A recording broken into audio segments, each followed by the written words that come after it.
অনেক ভাই আমাকে বলেছে যে ফিলিস্তিনের মাটিতে মুসলমানদের উপরে নির্যাতন করা হচ্ছে, এমনকি ভারতে মুসলমানদের মসজিদগুলো ভেঙে গুড়িয়ে দেওয়া হচ্ছে, মুসলমানদের উপরে অত্যাচার করা হচ্ছে, মুসলমানদের উপরে নির্যাতন করা হচ্ছে।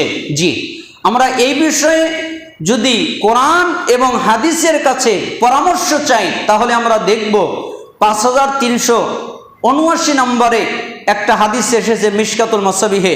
সাওবান রাদিয়াল্লাহু আনহু তিনি বলেন যে পৃথিবীর যত জাতি আছে তারা তোমাদের বিরুদ্ধে ঐক্যবদ্ধ হবে, যেরকম একটা দস্তরখানের দিকে, খাবারের পাত্রর দিকে সবাই ঐক্যবদ্ধ হয়, খাবারের টেবিলের দিকে খাবার খাওয়ার জন্য সবাই একত্রিত হয় না, যে যেখানেই থাকুক যখন খাবার খেতে চায় তখন তারা একত্রিত হয়। ঠিক তোমরা যারা মুসলমান তোমাদের বিরুদ্ধে সবাই ঐক্যবদ্ধ হবে ওই খাবারের টেবিলের মতো করে। ওই টেবিলটা হলো মুসলমান, আর চতুর্দিকে যারা খাবার খেতে আসছে তারা হলো অন্য অন্য জাতি। এরপরে রাসূল সাল্লাল্লাহু আলাইহি সাল্লাম বললেন, সাহাবীরা বললেন, হে আল্লাহর নবী, আমরা কি তখন সংখ্যায় খুব অল্প হব? তখন রাসূল সাল্লাল্লাহু আলাইহি সাল্লাম বললেন, না, তোমরা সংখ্যায় অনেক বেশি হবে, অনেক বেশি, কিন্তু তোমাদের অবস্থা হবে স্রোতে ভেসে যাওয়া আবর্জনার মতো। আবর্জনা যেরকম স্রোতে ভেসে যায়, তার কোনো শক্তি নেই, তার কোনো সামর্থ্য নেই, তার কোনো ক্ষমতা নেই, সে কিছু করতে পারে না, ঠিক তোমাদের অবস্থা এরকম হবে। আর শোনো, আল্লাহ তাআলা তোমাদের হৃদয়ের ভিতরে ওহন ঢুকিয়ে দিবেন। তখন সাহাবায়ে কেরাম জিজ্ঞেস করলেন, আল্লাহর নবী, ওহন কি? তখন তিনি বললেন, হুব্বুদ দুনিয়া ওয়া কারাহিয়াতুল মাউত, দুনিয়ার ভালোবাসা, মৃত্যুকে অপছন্দ করা। তার মানে এই হাদিস থেকে আমরা বুঝলাম, যখন মুসলমানেরা দুনিয়াকে ভালোবাসবে এবং মৃত্যুকে অপছন্দ করবে, মরার ভয়, জিহাদ করতে ভয় পাবে, জিহাদ করতে যেতে চাইবে না, মৃত্যুকে ভয় পাবে, তারা মৃত্যুকে ভয় করে ঘরে বসে লুকিয়ে থাকবে, তারা মৃত্যুর সামনে যেতে চাইবে না, ঠিক তখনই অন্য অন্য জাতিরা তাদের বিরুদ্ধে ঐক্যবদ্ধ হয়ে তাদেরকে নিঃশেষ করে দিবে। আমরা দেখতে পাচ্ছি মুসলমানদের উপরে নির্যাতন করা হচ্ছে, আর এই নির্যাতন এর যতগুলো কারণ আছে তার ভিতরে একটা জরুরি কারণ হলো মুসলমানদের অন্তরের ভিতরে দুনিয়ার মহাব্বত ঢুকে গেছে, ঠিক না? কারণ সাহাবীদের হৃদয়ের ভিতরে দুনিয়ার মহাব্বত ছিল না, এই জন্য তারা ছিল বিজয়ী। আর আমাদের অন্তরের ভিতরে দুনিয়ার ভয়, দুনিয়ার মহাব্বত ঢুকে গেছে, এই জন্য আমরা বিজয়ী নয়, আমরা হচ্ছে পরাজিত, আমরা পরাজিত হয়ে যাচ্ছি। আমরা সামনের জুমার খুতবায় আমরা বিস্তারিতভাবে আরেকটা হাদিস দিয়ে উল্লেখ করার চেষ্টা করব। আল্লাহ সুবহানাহু ওয়া তাআলা আমাদেরকে তৌফিক দান করুন। আপনাদেরকে আমি একটা নসিহত করছি এবং আমি এটা এই মসজিদে রেখে যাব, আপনারা সবাই বা যারা পারেন এটা ফটোকপি করে নেওয়ার চেষ্টা করবেন।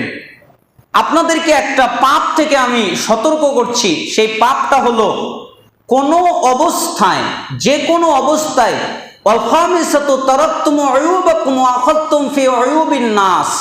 গত সপ্তাহে বলেছিলাম যে 5টা কারণের একটা কারণ হলো নিজেকে নিয়ে ব্যস্ত হয়ে থাকা, তাই না? আমরা সময়ের ব্যবধানে বলতে পারি নাই, এই জন্য আরেকজনের চিন্তা করবেন না, আরেকজনের চিন্তা করার আপনার দরকার নেই। আপনাকে শুধু নিজের চিন্তা করতে হবে যে কিভাবে আমি আমাকে জাহান্নাম থেকে বাঁচাতে পারি, কিভাবে আমি আমাকে আল্লাহর আযাব থেকে বাঁচাতে পারি। এর জন্য একটা জরুরি কারণ হলো গীবাত। আমরা অনেকে এটা করি, তাই না? আহলে হাদিস যারা তারাও করি, আহলুস সুন্নাহ ওয়াল জামাতের অন্তর্ভুক্ত যারা তারাও করি, আর বিদআতি যারা তারাও তো করে, তাদের মধ্যেও ভালো আছে, কিন্তু অধিকাংশ মানুষ এই পাপের মধ্যে জড়িত। এজন্য আপনাদেরকে সংক্ষিপ্তভাবে অনুরোধ করছি, গীবত যে পথের শেষ জাহান্নাম। গীবত হলো কোনো মানুষের অবর্তমানে তার সম্বন্ধে এমন কিছু বলা যা শুনলে সে অপছন্দ করবে। সেটা হতে পারে শারীরিক কোনো ত্রুটি বা বংশগত কোনো হীনতা কিংবা চারিত্রিক কোনো সমস্যা। এছাড়াও কথায়, কাজে, দিনে, এমনকি তার পোশাক, বাড়ি, গাড়ি সম্পর্কে যদি তার অপছন্দনীয় কিছু বলা হয় তাহলেই তা গীবতের অন্তর্ভুক্ত। যেমন সহিহ মুসলিমের ইসলামিক ফাউন্ডেশন 6357 নম্বর হাদিসে রাসূল সাল্লাল্লাহু আলাইহি সাল্লাম বলেছেন, তোমরা তোমাদের ভাইয়ের ব্যাপারে এমন কথা বলা যা সে অপছন্দ করে। তার মানে আমি যদি আমার অন্য কোনো মুসলমান ভাইয়ের ব্যাপারে এমন কথা বলি যা সে অপছন্দ করে, তাহলেই সেটা গীবত। গীবতের অনেক ভয়াবহতা আছে, যেমন গীবত করা হারাম আর অনেক বড় একটি কবিরা গুনাহ। খাঁটি তওবা ব্যতীত গীবতের গুনাহ মাফ হবে না। এমনকি পবিত্র কোরআনে সূরা হুজুরাতের 12 নম্বর আয়াতে আল্লাহ তাআলা বলেছেন, তোমরা একে অপরের গোপনীয় বিষয় অনুসন্ধান করো না, আর তোমরা একে অপরের পিছনে নিন্দা করো না, গীবত করো না। তার মানে গীবত করা নিষিদ্ধ। কোরআনুল কারীমে গীবতের ভয়াবহতা সম্পর্কে যে কঠিন শব্দ ব্যবহার করা হয়েছে, অন্য কোনো গুনাহের ক্ষেত্রে ততটা রুক্ষ ভাষা ব্যবহার করা হয়নি। যেমন আল্লাহ তাআলা বলেছেন, তোমরা একে অপরের গোপনীয় বিষয় অনুসন্ধান করো না এবং একে অপরের পিছনে নিন্দা করো না। তোমাদের মধ্যে কেউ কি মৃত ভাইয়ের গোশত খাওয়াকে পছন্দ করো? অবশ্যই তোমরা তা পছন্দ করবে না। সুতরাং তোমরা আল্লাহকে ভয় করো, আল্লাহ তওবা গ্রহণকারী পরম দয়ালু। সূরা হুজুরাত আয়াত 12। তার মানে মৃত মানুষ মারা গেলে তার গোশত খেলে যেরকম নিন্দনীয়, যারা গীবত করে তারা ওই রকম নিন্দনীয়। কোরআনের এই আয়াত দ্বারা বোঝা যায়। যেমন সূরা হুমাজা 1 নম্বর আয়াত, দুর্ভোগ রয়েছে ওয়াইলুল লিকুল্লি হুমাজাতিল লুমাজা, ওই সব ব্যক্তির জন্য যারা সামনে এবং পিছনে মানুষের গীবত করে বেড়ায়, কুৎসা রটনা করে বেড়ায়। এমনকি সুনানে আবু দাউদ 4881 নম্বর হাদিসের মধ্যে এসেছে, রাসূল সাল্লাল্লাহু আলাইহি সাল্লাম বলেন, যে ব্যক্তি অপর কোনো মুসলিমের গীবত করে এক লোকমা ভক্ষণ করলো, আল্লাহ তাআলা তাকে এজন্য জাহান্নাম হতে সমপরিমাণ ভক্ষণ করাবেন। আর যে ব্যক্তি অপর মুসলিমের দোষ ত্রুটি বর্ণনার পোশাক পরবে, আল্লাহ তাকে অনুরূপ জাহান্নামের পোশাক পরিধান করাবেন।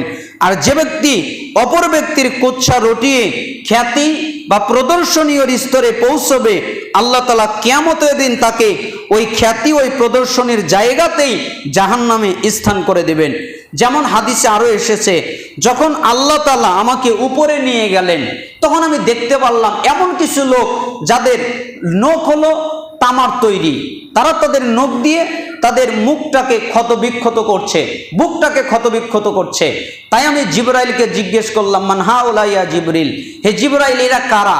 তখন বললেন, আল্লাহর নবী, এরা হলো তারা যারা মানুষের গোশত ভক্ষণ করত।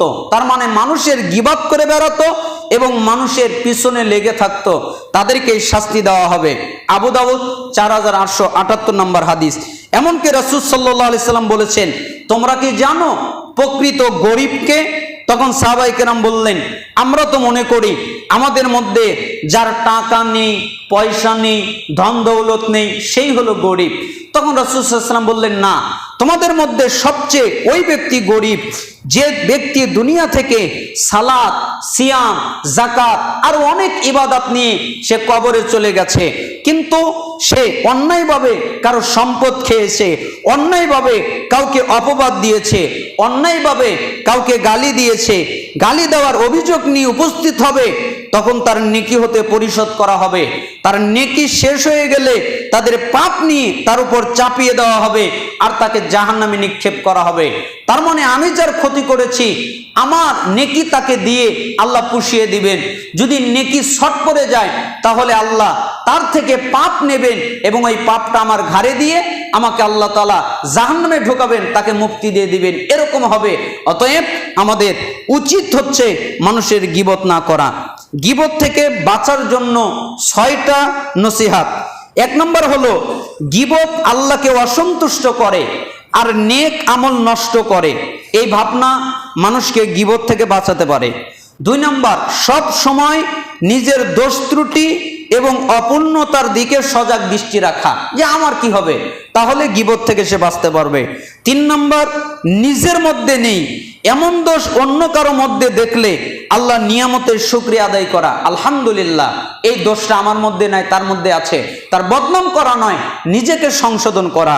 4 নম্বর, এই চিন্তা করা যে যাকে অপমান করার জন্য আমি গীবত করছি, সে তো কিয়ামতের দিন আমার নেকিগুলো নিয়ে সম্মানিত হয়ে যাবে আর তার পাপগুলো আমাকে কাঁধে নিয়ে আমাকে লাঞ্ছিত হতে হবে, আমি নষ্ট হয়ে যাব, ধ্বংস হয়ে যাব, আর সে সম্মানিত হয়ে যাবে, আমি লাঞ্ছিত হয়ে যাব, এই কথা স্মরণ করা।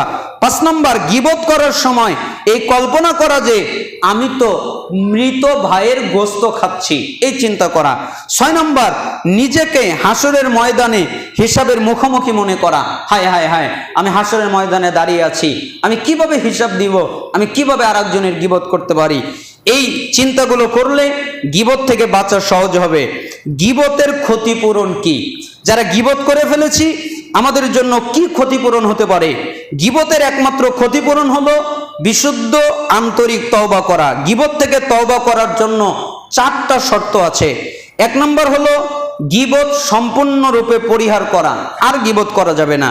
2 নম্বর হলো কৃতকর্মের ব্যাপারে অনুতপ্ত লজ্জিত হওয়া, আমি গীবত করেছি এই জন্য অনুতপ্ত হওয়া, এই জন্য লজ্জিত হওয়া। 3 নম্বর, জীবনে আর কখনো এই অপকর্মে লিপ্ত হব না, এই মর্মে দৃঢ় অঙ্গীকার করা যে জীবনে আর কোনোদিন আমি গীবত করব না। 4 নম্বর, যার গীবত করা হয়েছে তার কাছ থেকে ক্ষমা চেয়ে নেওয়া, যে ভাই আমি তো আপনার গীবত করে ফেলেছি, আপনি আমাকে ক্ষমা করে দেন।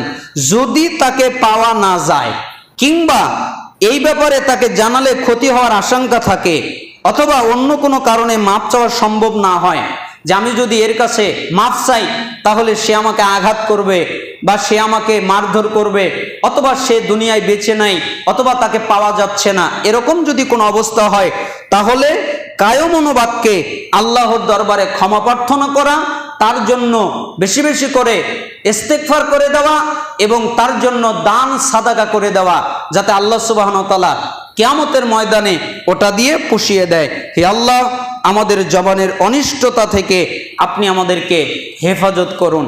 হে আল্লাহ, আমাদেরকে এত বড় পাপ গীবত থেকে আপনি আমাদেরকে রক্ষা করুন। হে আল্লাহ, আমাদের যারা অসুস্থ তাদেরকে শিফায়ে কামেলা আজিলা দান করেন, আমাদের যারা অভাবী তাদেরকে অভাব থেকে অব্যাহতি